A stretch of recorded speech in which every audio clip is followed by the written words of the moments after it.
And there we go. We're back again. It is Tuesday, and as is usually 9 times of 10 the case, we're meeting up at the Old Timer Tavern to talk Dungeons and Dragons and all points between.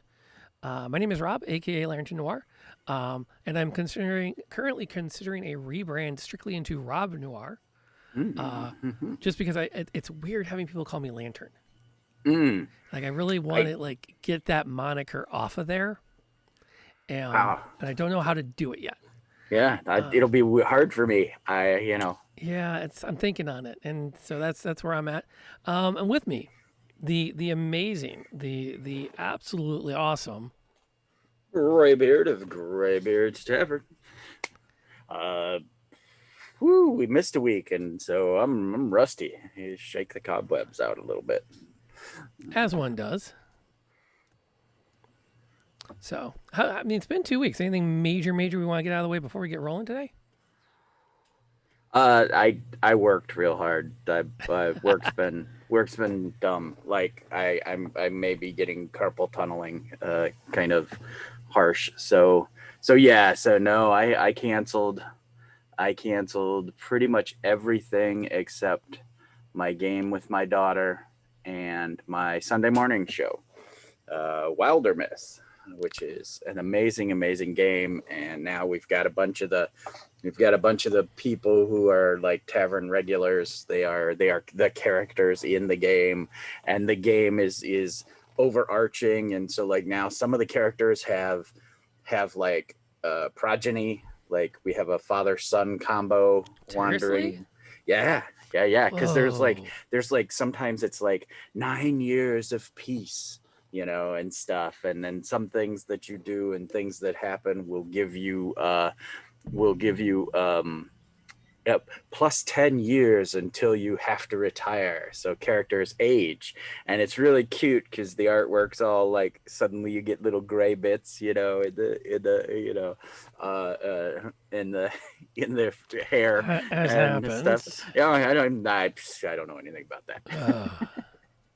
And so yeah. Very cute, really amazing game. The magic is so good. It's so good.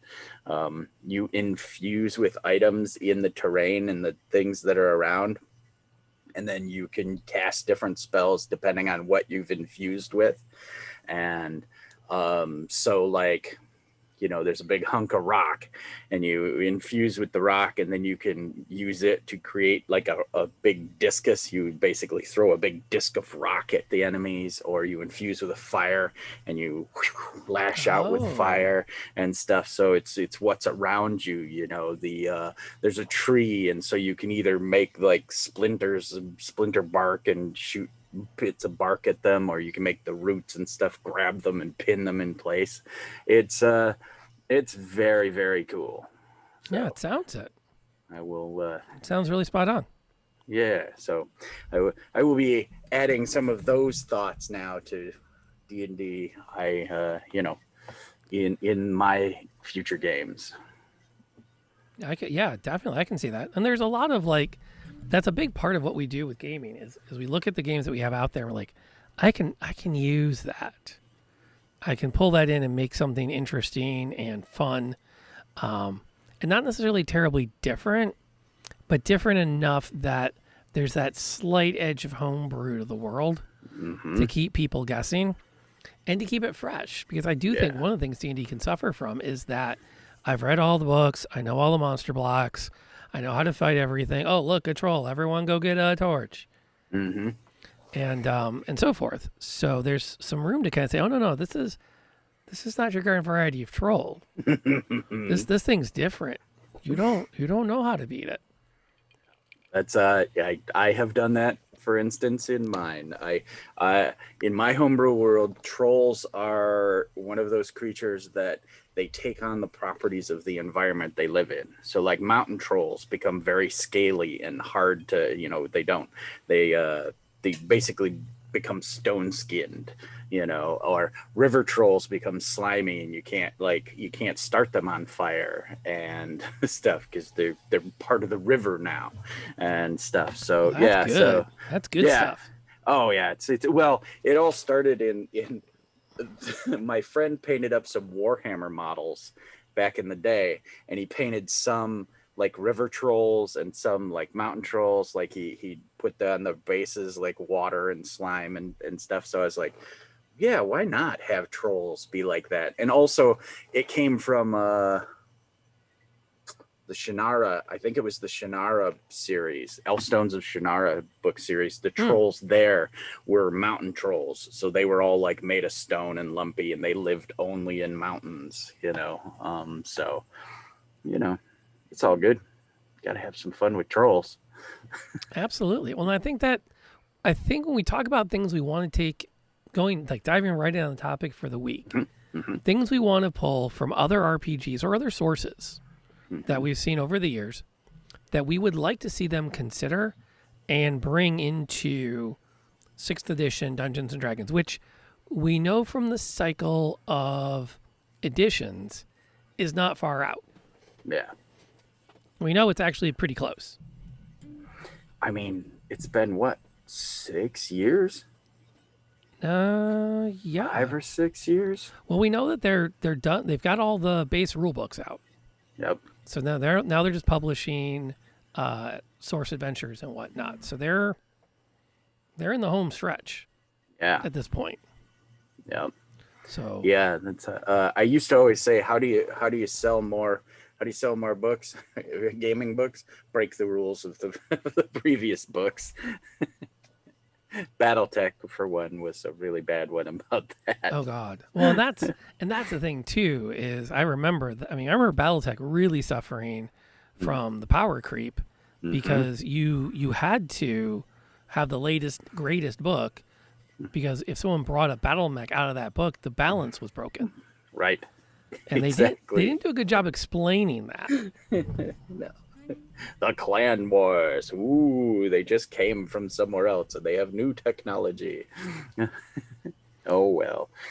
Yeah, I mean, there's a lot to be tweaked there to make those work.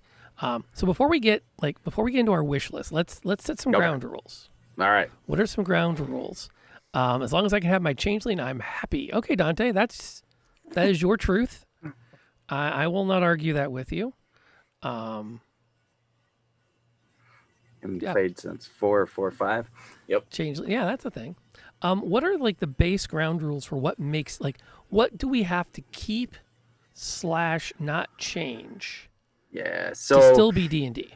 So one of my biggest complaints has always been the level system. Leveling and classes seem to be two no-goes. Those will always be D&D. You have to have levels and you have to have classes. And that seems to be the bar, the minimum bar for D&D. So, okay. All right, I can see that. I'm open for other things in D&D, but like I said, those two seem to be the two that are in all 5 editions. Yeah, the levels and the classes, I think even looking at other RPGs, I kind of like the class system works as opposed to archetype. Because even the archetype, you get into if you want to be decent at being a hired gun, this is what you kind of should be taking. If you want to be competent as a decker, this is kind of what, and at a certain point, it creates the illusion of choice. Yeah.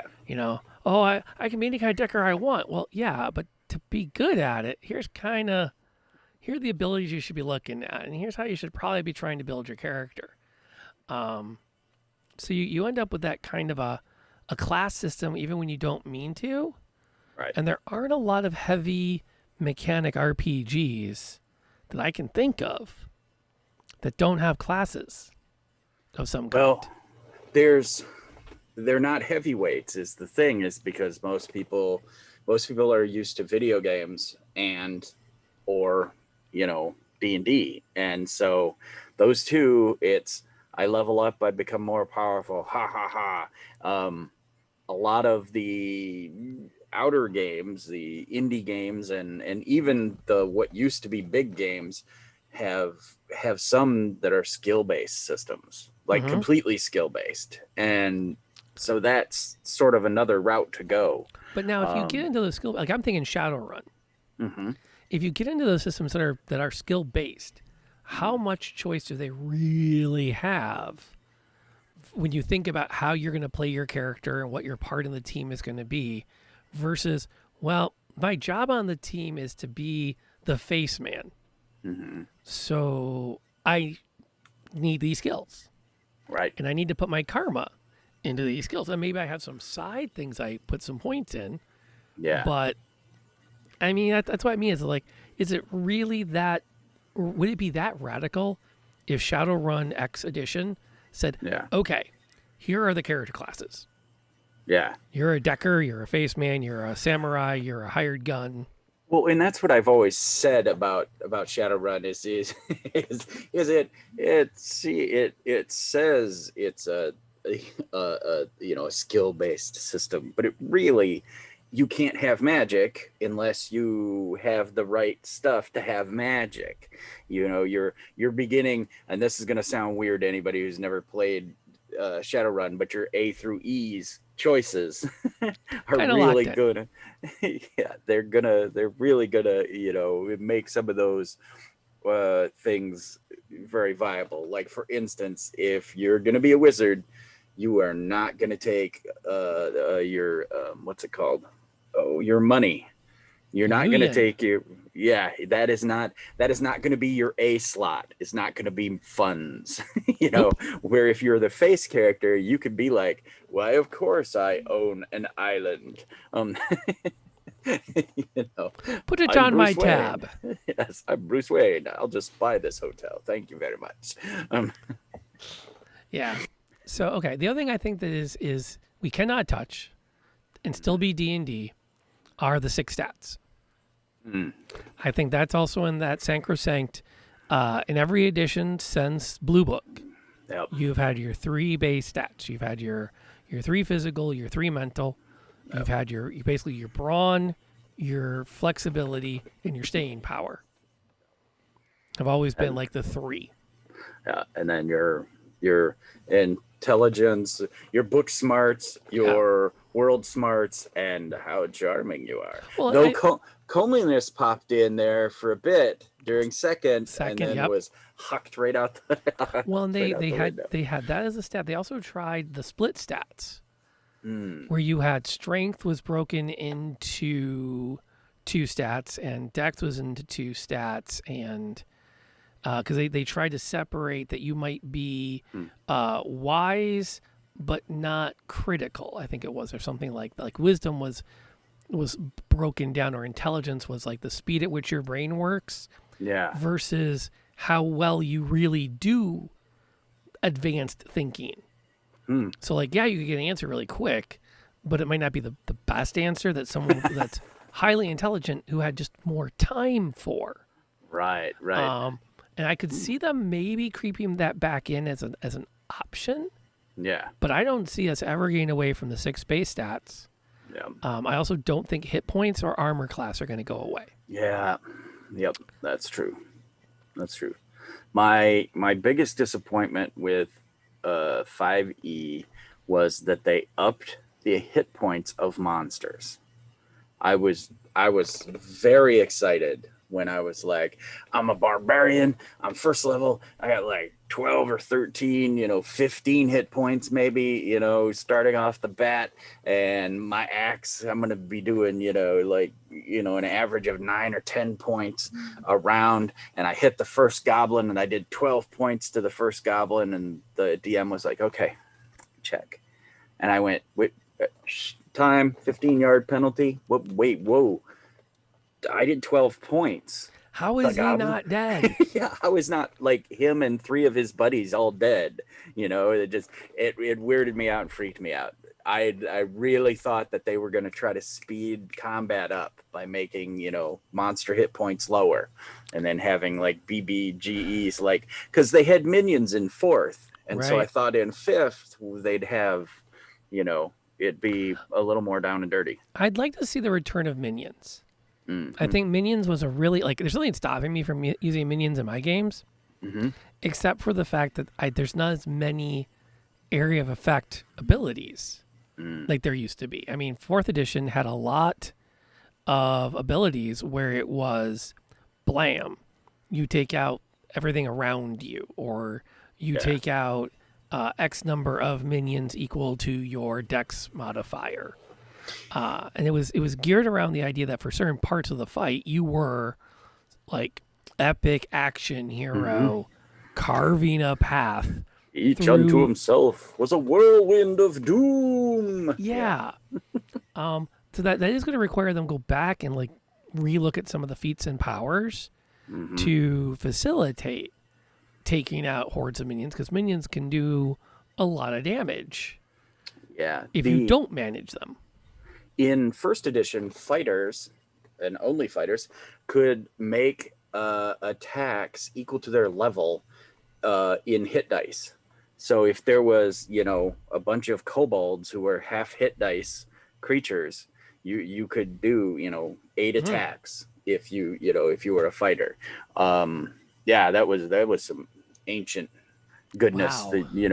So you could, you're a 10th level warrior and you wade into goblins and they're all, It also seems really, and that reminds me of THAC0. One of those holdovers from the tabletop miniatures days, where we like the chunky, like, hang on, grab some scrap paper, let's figure this out.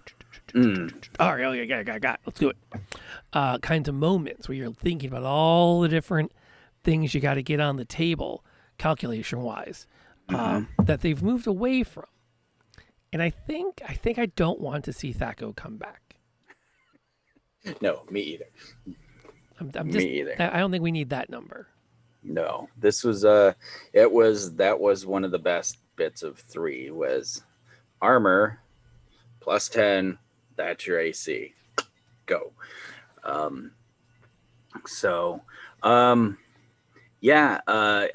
noticed neither one of us said it, and a lot of arguments have been made over the last few years for alignment. And I'm under the, I enjoy alignment. I think it's a good role play thing, that it should go over into your biffs. It should be over there, and it should be something that you get extra experience points or extra advantages for, or something. It should go that over there. I think, okay, so here's my take on that. If they're going to continue to use alignment as a thing within the rules, like this affects good creatures, this weapon can only be used by lawful creatures, then I think they need to codify it fully as a spectrum, where every character sheet has a little grid on it that's a 10 by 10 graph. Yeah. And you put a dot on it. And you move your dot. Your dot moves. Because I also think that alignment, I love this from Matt Colville, alignment is descriptive, not prescriptive. Yeah. So this is about where I land. Yeah. And maybe you land other places and we just don't know it yet because you haven't been challenged in a way that reveals you might not be as lawful as you think you are. Right. Plus, people change over time. I mean, I know most people get more lawful as they get older. Generally speaking, the more stuff you get, the more you like to have rules to help you keep your stuff.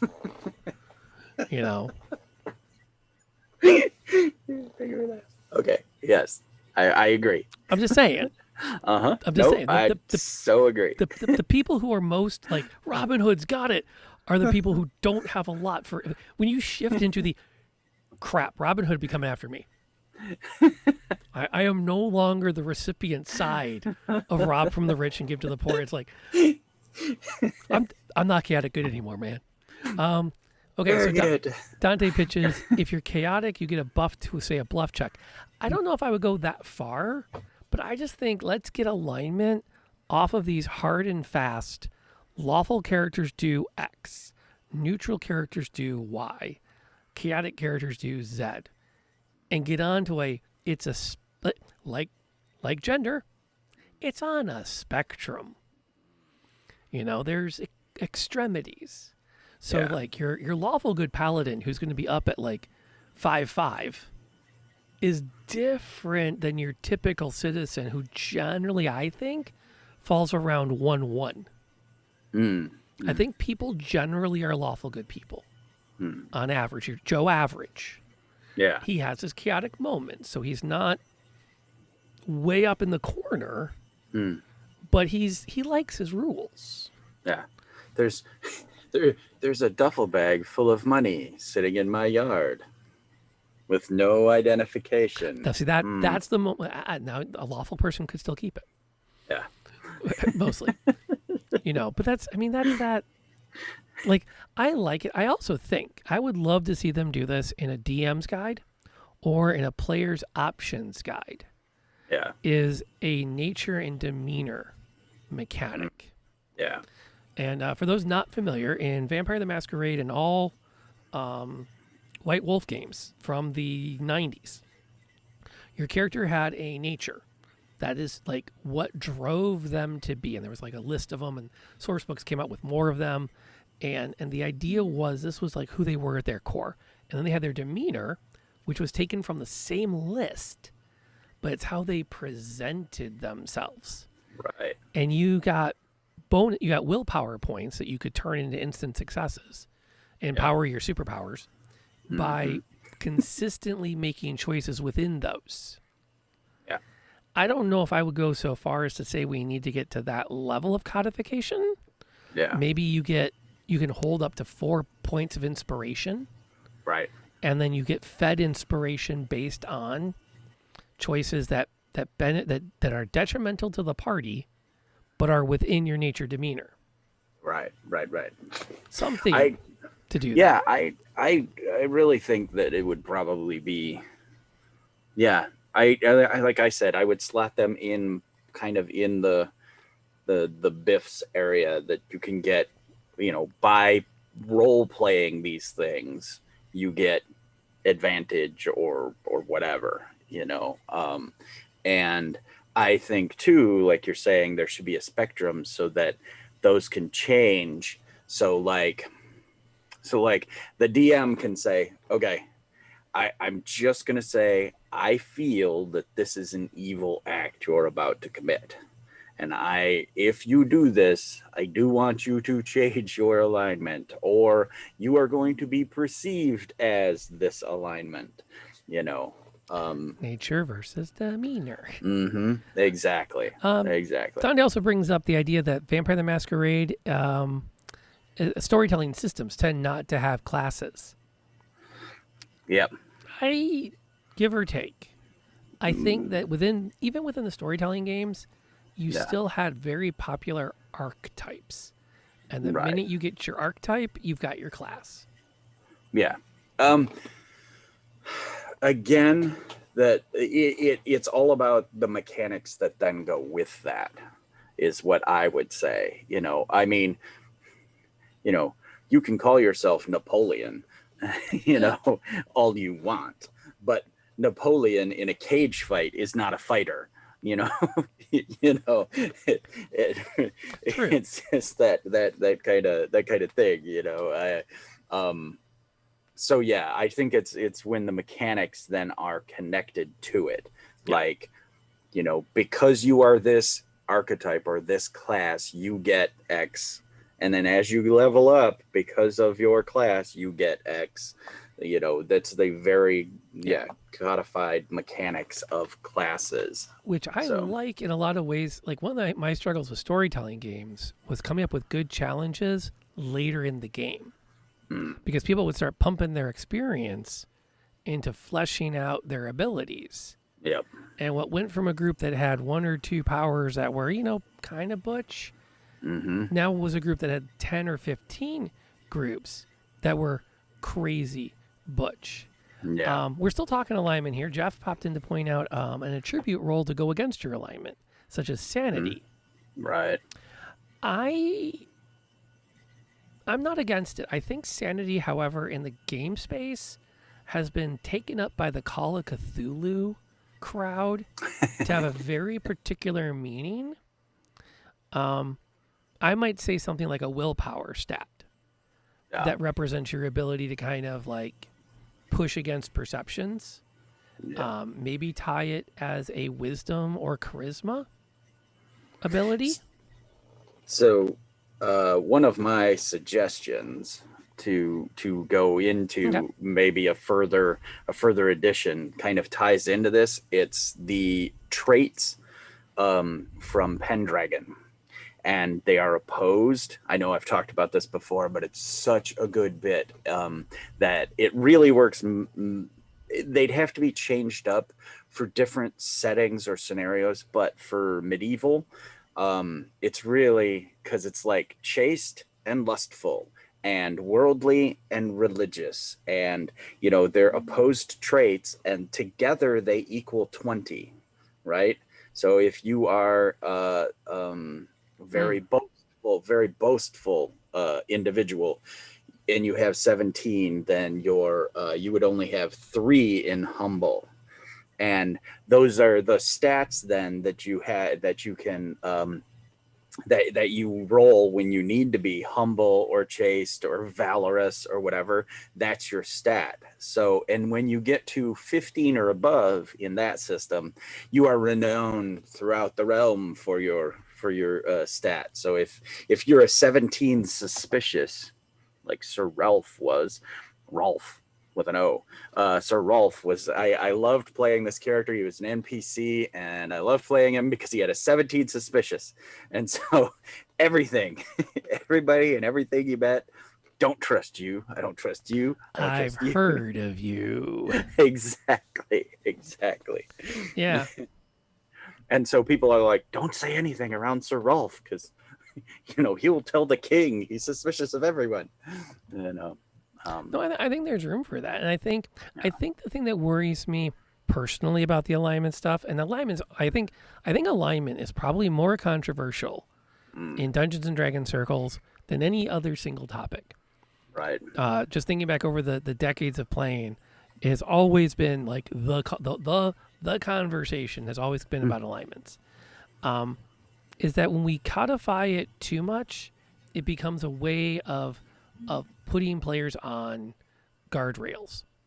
mm, And so I'm a big fan of avoiding those and letting people develop the character they feel they want to develop, yeah. and using like I get the using mechanics to kind of keep them honest, Right. but I also want to be careful we don't create systems or encourage systems where that keeping somebody honest makes them leave the table going, well, I thought it'd be really neat if my character had done this, but I didn't Right. roll high enough on my willpower to do that. So I had to do this other thing.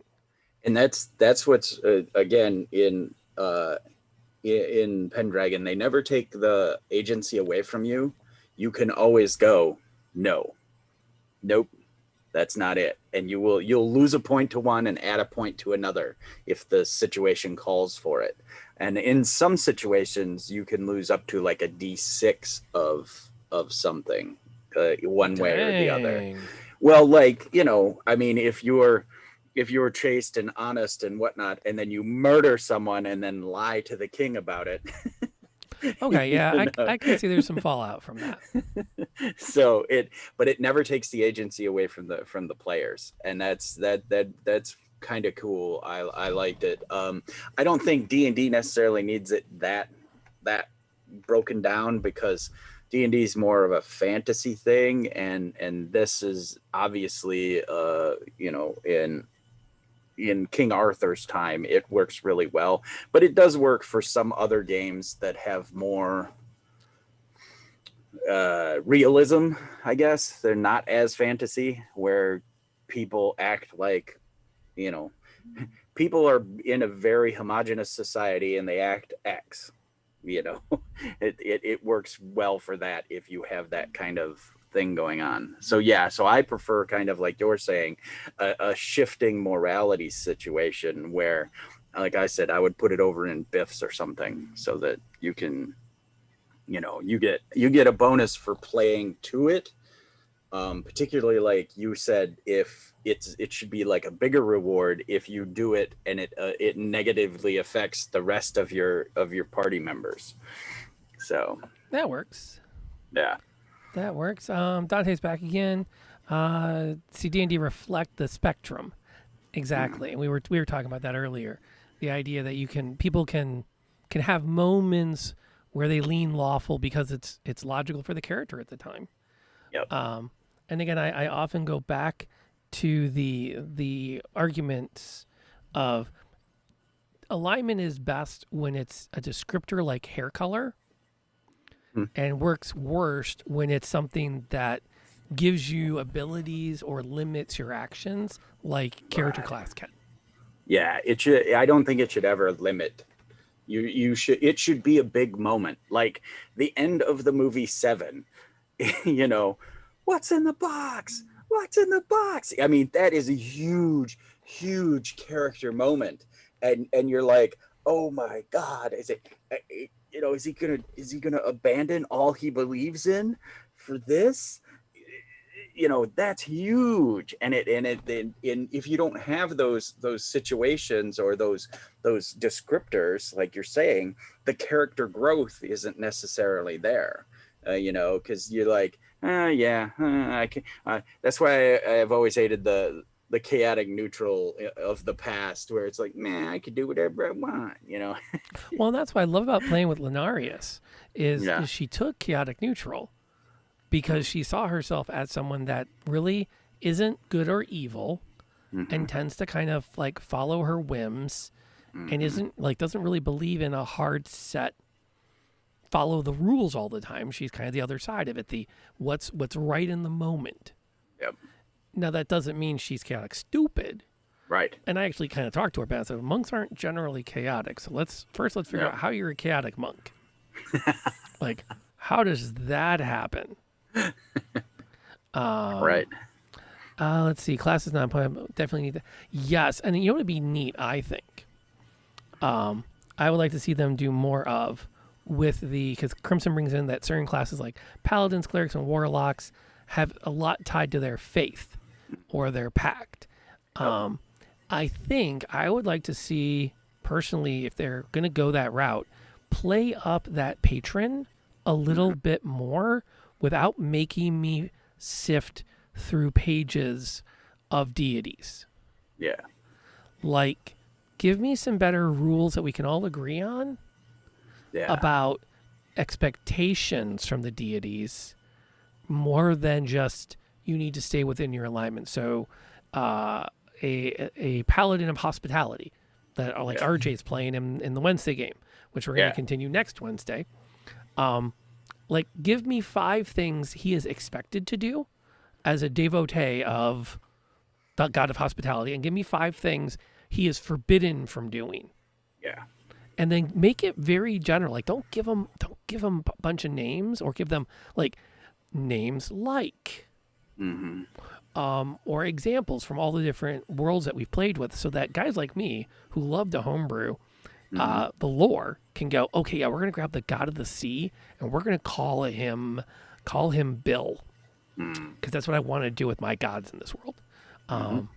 Because I think that's the kind of thing too. And I also think that with faiths, we tend to we want to have that limit a little bit. Yeah. They don't know their tenets or core beliefs. And yep, I'm down with that. That was my Sunday night game. We had a guy roll, RJ, amazing guy, great player, never played a tabletop game before. And so he's clicking through the buttons, like, oh, Paladin sounds good. And it's like, he didn't have a god when we started. And because I didn't know he was new to D&D. So I just assumed he'd kind of come up with one. We'd learn about it as we played. Yeah. We get like 4 sessions in, and it's like, oh, our Paladin hasn't really talked about their god much. Crap. And it worked out great because I knew they were headed to Ravenloft eventually. And so I had the avatar of Ravenkind reach out to him as his patron. And he became a Paladin of Ravenkind, which is technically a godless faith. Right. It's a like it's almost like a warlock, and it's a pact. That's not a Right. warlock. It's a I don't know. I guess it's That does sound a if modern it's- paladin. Yeah, yeah, that's well, and they have even said, you know, in D&D 5e, you can just be a paladin of faith. Yeah. You know, you just have faith in me. I have the faith in good people. I have the faith in whatever, you know, and then Everyone's a hero in their own way. Yeah, exactly. You and mostly me and you. Oh, But yeah. Captain So Hammer. also, the hammer is my no. Yes, exactly. All right, going on. That's the only line that keeps me from really pushing the English department from pulling that out when they Yeah. teach Shakespearean tragedies. Yeah. 'Cause I'm like, this is a Shakespearean tragedy. Yes, it's so beautiful. Hot take: Eldritch Knight should be in a warlock subclass. Not opposed. Yeah. Yeah. Something else. Let's get off alignment for a while. There's Okay. something else All right. that's been bugging me, Sure. and it's a thing from 4th edition that I want to have come back.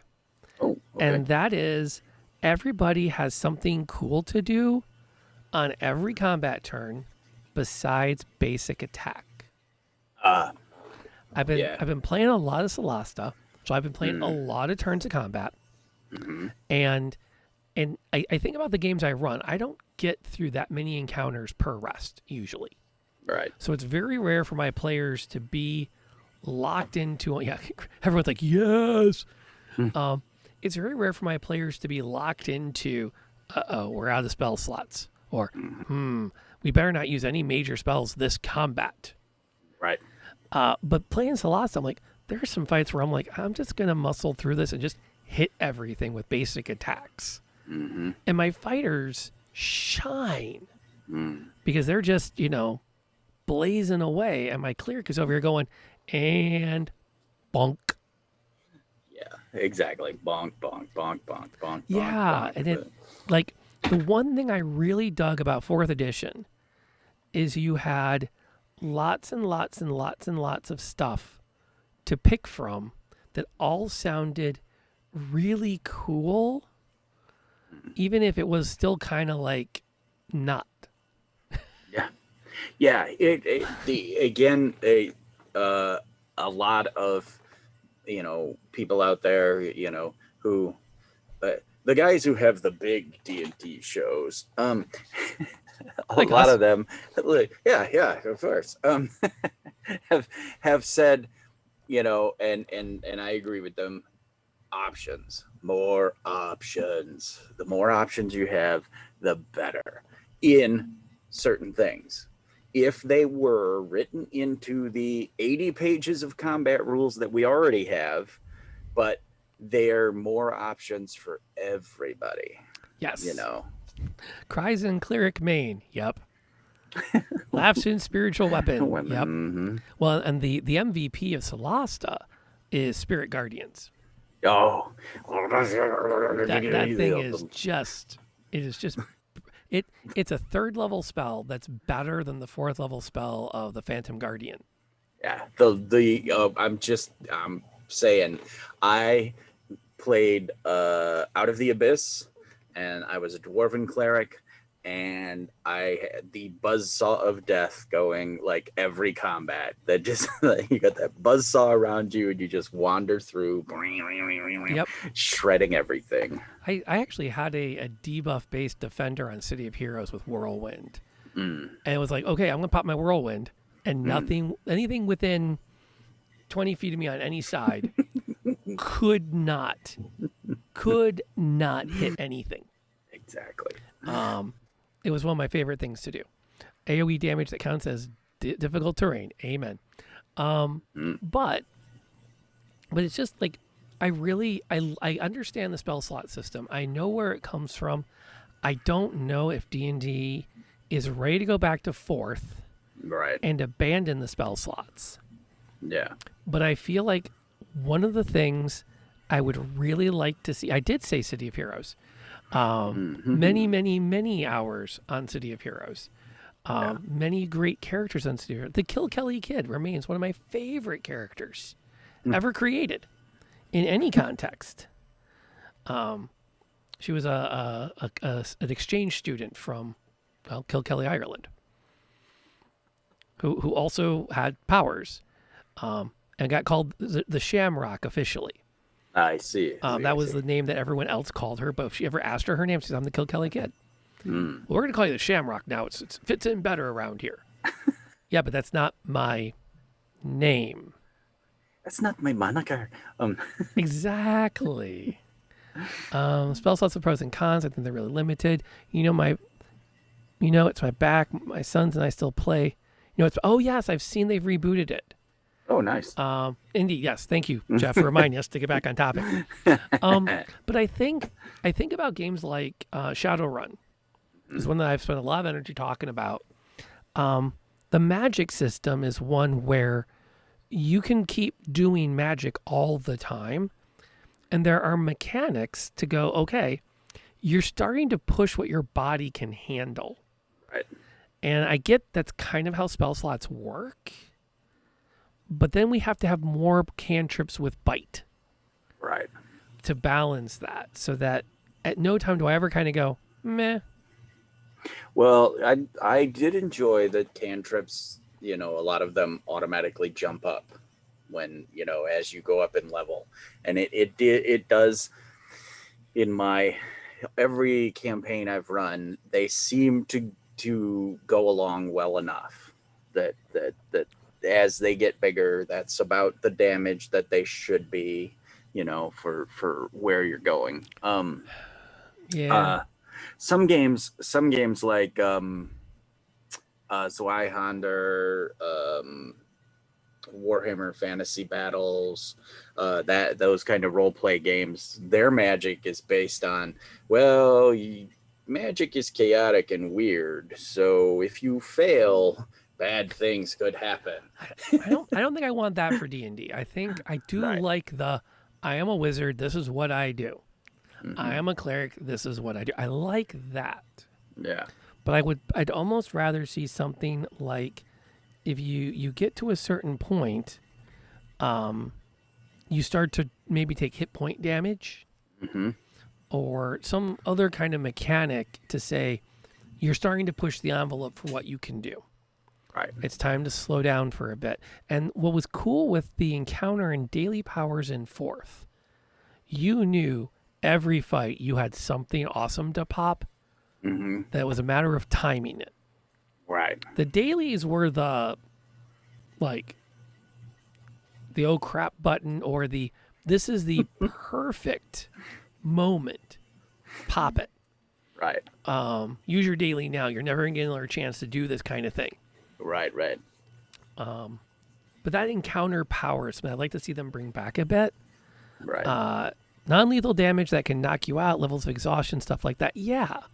That's kind of where I'm thinking. I also think I wouldn't mind seeing them take a closer look at hit points and reconsider something with them that doesn't get too bogged down in the rules.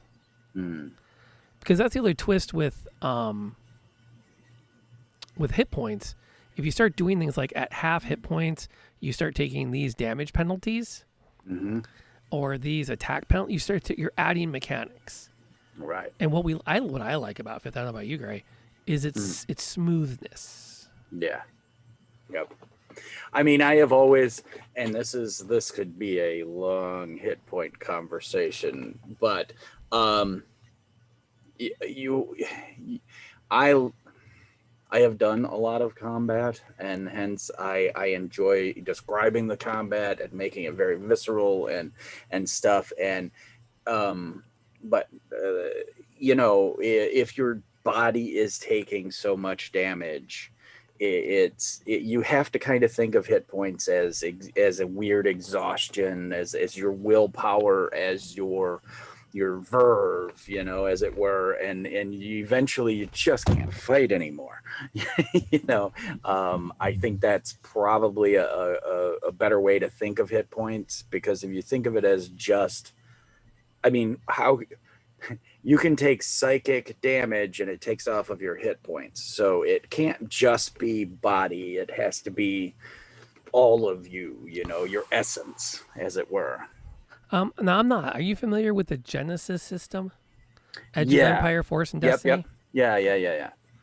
Um, so, um, so again, I would like to see in D&D something I've always had problems with. Okay, I am down to 1 hit point, and I can still hit as hard as I've always hit. I can still cast as well as I've always casted. But like you're saying, then you're adding mechanics to it. So I don't know. It combat takes too long. It just takes too long in D&D, and that is a big problem. Or So, it's not, depending. And oh, here's the twist: there okay. is a sizable chunk. I won't give it a number, but there is a population within D&D that they see everything else as, how do we get to the next 40 by 40 room with some monsters in it? Because it's going to be fun to figure out how to beat them. Right. And I don't want to take that away from them either, because I think they have as much right to be part of D&D as everybody else does. Yeah, wargamers. And you know what? I'm even pitched it as a possibility for tomorrow night, because we're not going to have a D&D game because two of our players are absent now. And I kind of pitched well, how about y'all just make characters of given level? I'll pick monster of appropriate CR. And let's sit around, drink, and see what happens. Because it can be fun, to throw dice and see how it turns out. We did a one shot on Damn It Barry's channel where no one had ever played high level except me. And then they were like, well, why don't you DM and we'll all make like 15th level characters. One monster, 4 15th level characters, 3.5, almost 4 hours of combat. Because it was in a lair, they were fighting a kraken, and it was just crazy. It was just insane. But it's D&D, so it's, you're playing with those big numbers.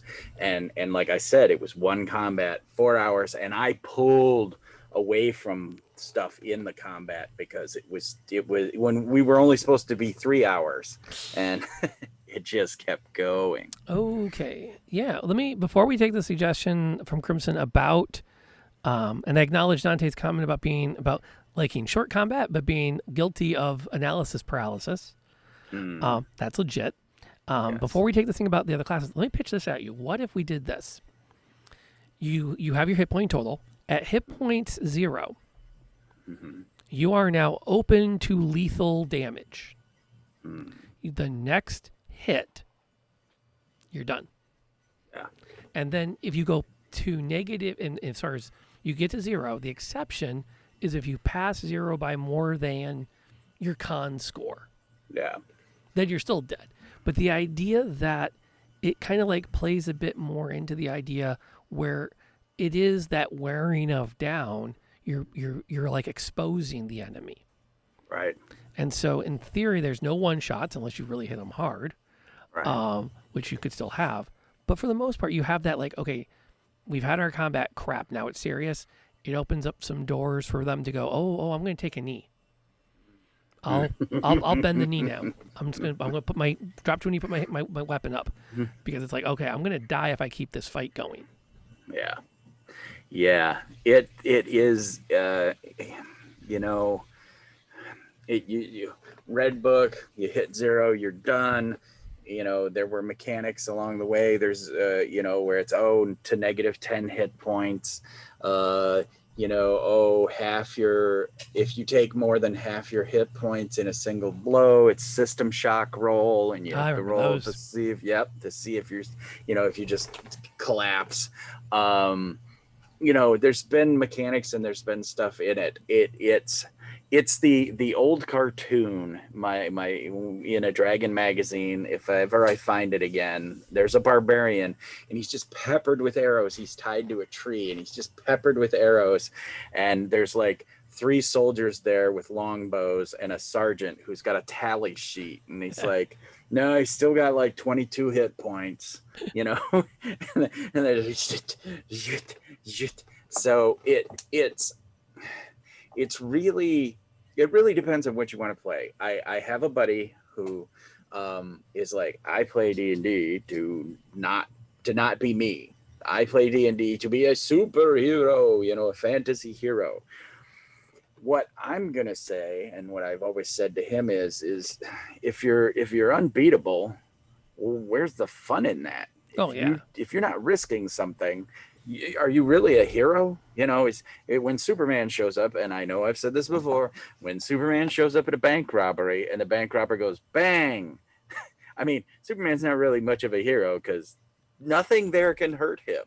You know, if anything, he has to treat everything around him like eggshells because he's going to break everything he touches if he doesn't be careful. You know, True, true. so Well, part of my thinking though is that would also open up the door to redefine hit points better. Because now it becomes, oh, you want to cast the 5th level spell? Go for it. That's going to be 5d4 hit points damage. You could totally do it. Because as long as the wizard is holding back from actual physical combat, that's what their hit points are for. Yep. It's to go into casting their spells. And yeah, if you run up behind a wizard who just popped off 2 fireballs, he might be exposed. He might be too tired to defend himself. You can stick him. Yep. But that also, I mean, maybe that's too radical of a shift for D&D. Yeah, I think at this point, it has become, because the reason that there is the, you know, 0 hit points, you're down, saving throws, is because too many times in the past, the players didn't have as much ability to control their fate. Yeah. And so one thing you could add is you could add that, you know, your inspiration gives you the ability to go, I passed that save, you know, or I can wait, I'm going to use a inspiration and re-roll that death save. Thank you very much. You know, use inspiration as re-rolls, kind of like the lucky feat or something along those lines. Yeah, so that it's a weird quandary because if you level up, and it's the thing that's part of the level system, as you level up, you got more and more hit points, more and more, you're more and more of a superhero. So by the time you're like 10th to 12th level, you are world changing individuals. You should be the type of people who run countries and you know, build strongholds or build churches, and you're powerful individuals. By the time you're 15th to 20 level, you should have, you know, the watchtower, you know, floating, you know, up in the phlogiston, this you know, keep you've built out of nothing that's in space, that is, you know, black basalt floating there, and or a sky city or something, because those are individuals who are beyond, you know, people. They are the superheroes of the world. I don't know. That's just always been my feel for it. That works. Crimson also put out a couple minutes ago. We've been kind of pinning it. Let's take that off the board. More subclasses and prestige classes. I think that's kind of what killed 3.5, is it pushed it into that bloat, that somebody mentioned it earlier. I think the paralysis, the too many choices. Too many choices, because I remember being in Pathfinder Society, and you know, when people would be like, okay, I want to make a new character, and you're like, oh well, what prestige class do you want to set yourself up to get? Yeah, and you need to plan that now, because this just goes, you have to take the right everything to get to be that thing, you know. Where coming up with new subclasses and things keeps things fresh.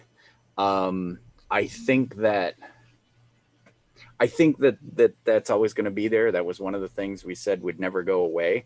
But I think if you had a skill-based system, then you wouldn't have to worry about that. You could get away from that because you could just be like, oh, I want that superpower. Yeah. You know. I think too the ease with which, I mean, the subclass versus prestige class, I think they could work as long as you also remember that players don't have infinite knowledge usually. And the big thing I'd be worried about is that a player has that sense of regret, and too many DMs go, well, yeah, I guess you have to reroll your character. Like, if we're gonna go the prestige class route, let's codify the character retcon. Yeah. Or instead of calling it retcon, call it the retraining. Right. Where it's like, okay, yeah, if you had wanted to be an arcane trickster, you really needed to have this, and you didn't. So here are some suggestions for appropriate quest lines that player can go down to get those prerequisites in exchange for other things. Yeah. Well, because then what you get, or what I've seen in the past, is players being like, well, then I'll just get a new character. I'll just start a new character. Can I start at 7th level that we're at? Because I want to be this now. And instead of, well, we've got all this history with this character, so I want all those social interactions and all the cool, ooh, look at the magic items I got, Yeah. I want to keep those, but I want to be a warlock now. In fact, now that things like that ability, like coming up with some rewrite quests, I think would be a really neat thing to add into the rules, where it's like, for the real diehards, look, you want to go from a warlock to a sorcerer, we can do it. Yeah. But you have to survive 4 CR blank. Right. Encounters minimum. Yeah. And then we can like figure out later, like each DM can go, okay, this is going to be a really awesome quest line. And someone going to be like, okay, Saturday, Gray wants to re-roll his character, so we're going to run the re-roll quests. Right. And then boom, you've done it. Yep. And I think that kind of stuff is where we need more pages of the rule book and less pages on grappling. Right. Yep. That's what I would do with it. Yeah. That's what I would do with it. But yeah, and that too many choices. I do totally feel that point though that you brought up of the, okay, where do you see yourself in 10 levels? Exactly. How am I going to know?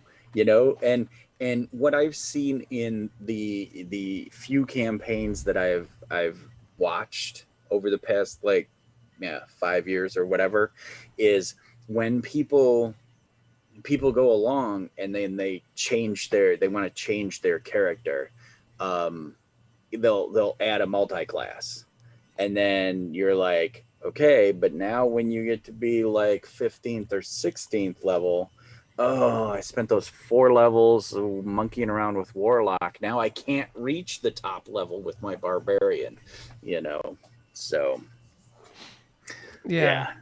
Well, and I think that's the kind of thing that my last thing I would add is better codification of good storytelling practices and good table engagement.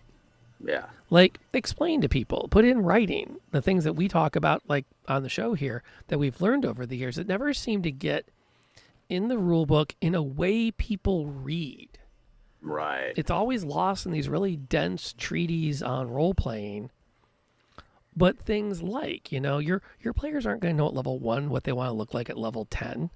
So either you write your prestige classes where they don't have a lot of prerequisites, or you acknowledge that players are going to find out after the fact that they don't have the prerequisites but still want something. How do we set it up? Yeah. I mean, and I'm perfectly fine with, I'll call it this, the magic girl transformation. You're going along, you're playing a certain type of barbarian. Tasha's cauldron of everything comes out. You're like, oh, this is so sweet. Well, ooh, look, your barbarian now is this kind of barbarian. Boing, their costume changes, and yeah, you're an immortal barbarian, or you're no longer a totem barbarian. I just think that it's fine to do, maybe do it in story. Be like, you go off and you commune with the spirits, and you realize that your ancestors, your ancestors come to you, and now you're an echo, fighter, or echo barbarian, or whatever it was. I'm using examples that I've seen Indoor Adventure do when new books come out.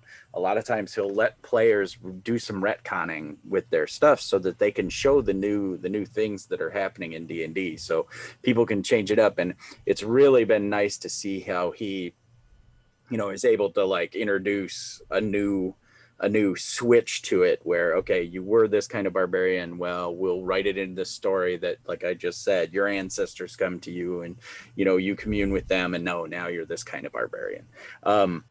And I don't have too much problem with that. I think that if you're going to keep people at the table, do what you got to do. Amen to that. You want people to have fun, so switch it up. We've come around the 6 o'clock mark, so we have to wrap up the show. But we always end with what's been going on in the past week and what we got coming up in the coming week. I'm going to kick it to Gray to go first. What's coming up this coming week? And it sounds like last week was nuts for you. Yeah. What's coming up this week that you're geeked about? Oh yeah, it was work crazy the last couple weeks. So this week coming up for me, Thursday, I'll be over at Indoor Adventures at 8:30 Eastern Standard Time, and we will be hitting our Monster Noir using the City of Mist system. That system is very nice because you don't have hit points, you don't have things, you just have statuses. So if you fall off a building, blam, broken ribs, you just write broken ribs. And then any roll that broken ribs might affect, it has a number, and that's how much plus or minus that it affects it. But yeah, so City of Mists on then, and then the next thing would be Sunday morning back with Wilder Myth on my channel, where we will play with all kinds of fun toys for each character. And that's Sunday Eastern Standard Time on Graybeard Tavern on Twitch. Slick. Yeah, Will the Mist, I've watched some of that, and that was pretty. If I wasn't so deep into Solasta, I'd be playing that right now, probably. But I got to finish Solasta. I'm just too hooked. In fact, I'm kind of hoping my family flakes on me tonight, and we skip our family D&D, so I can go play some more of that.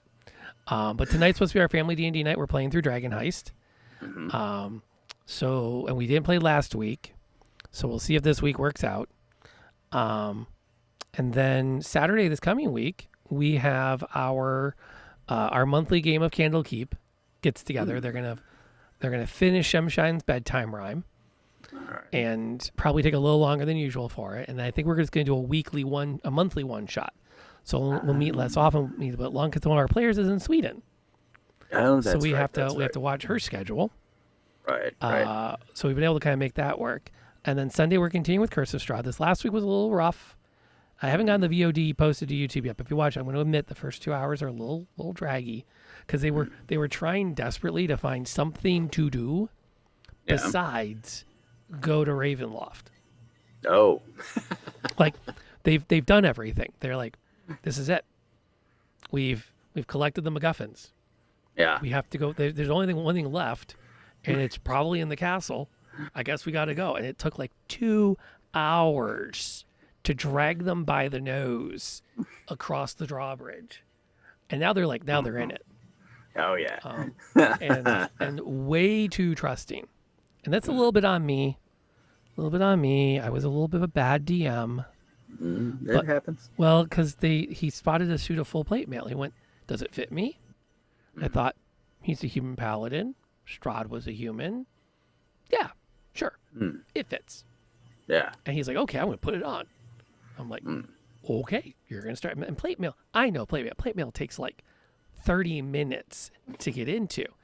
And I'm like, okay, I guess you start putting it on. And then, gift of gifts, Frederick goes, does anyone in this group know how to put on plate mail? Because no one's like ever had plate mail in this group. And I'm thinking, well, Azteki's he's got proficiency. He's familiar with it, but you're not wrong. Yeah. This is confusing. Like, what goes where? So so in walks this servant who's got, she's got this big bushy red hair that's all pulled tight, in a ponytail that kind of poofs like a halo around her head out of it.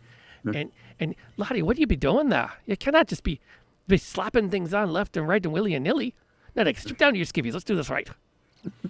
and he's like, okay.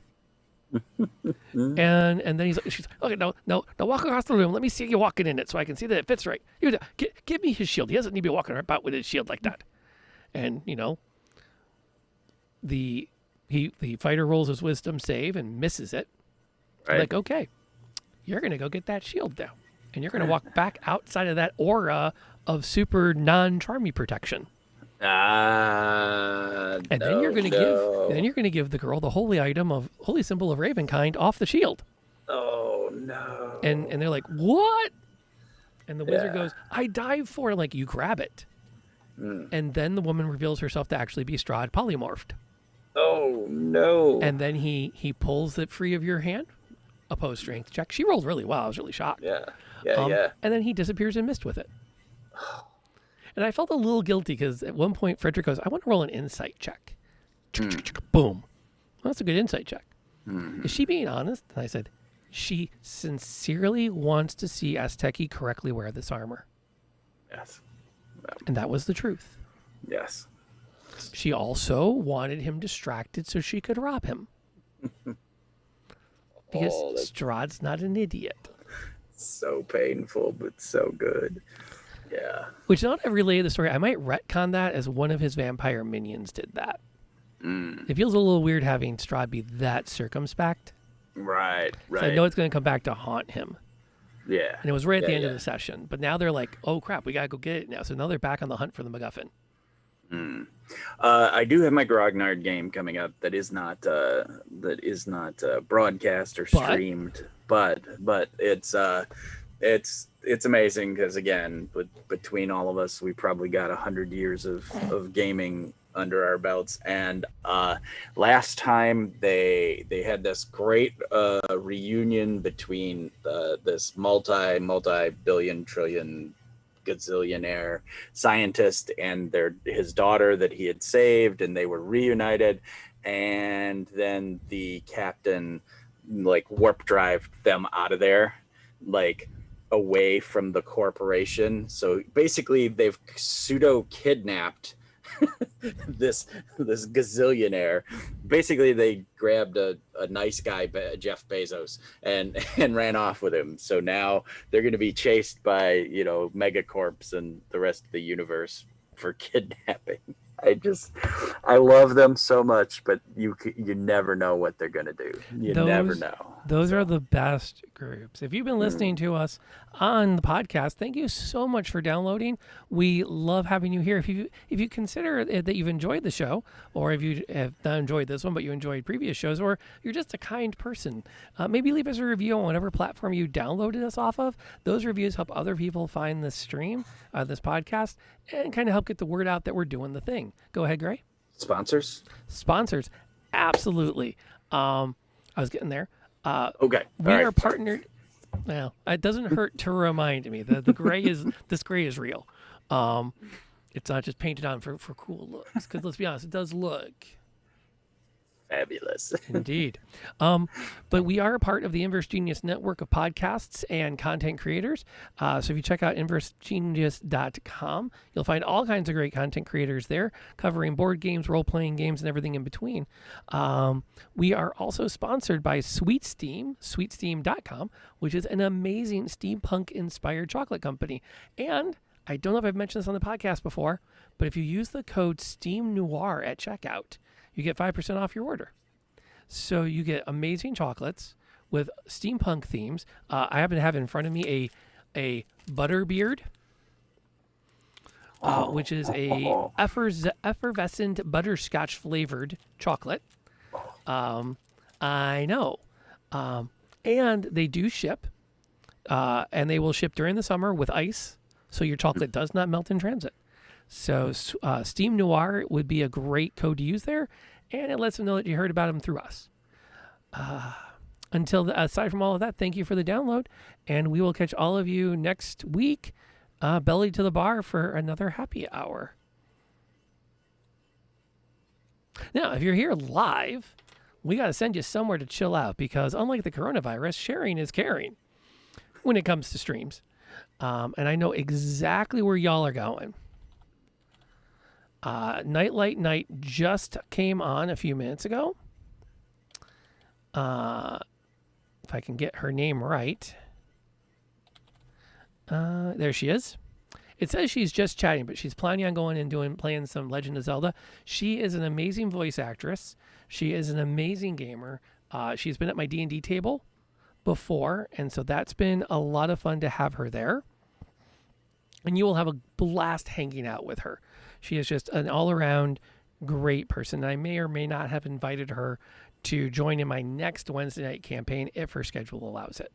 So tell her I said hi. I think I'm going to go work on dinner, and Gray's heading off to snuggle the sparrow. So any last thoughts to our Twitch group as we gear up for the raid? Think of things that you want in your games, and don't be afraid to try to homebrew them in. I'm down with that. And remember, it's all a partnership. You have as much power to pitch rules to your DM as a DM has the power to drop a couch on you. So, which, by the way, remember when you pitch the rules, remember the couch threshold for that particular DM. Some, you're fine. Some, you want to do what with spell levels? And then you're dodging couches. All right. We'll see y'all next time. Take it easy, Dante and Crimson, and everybody else who contributed in a great happy hour.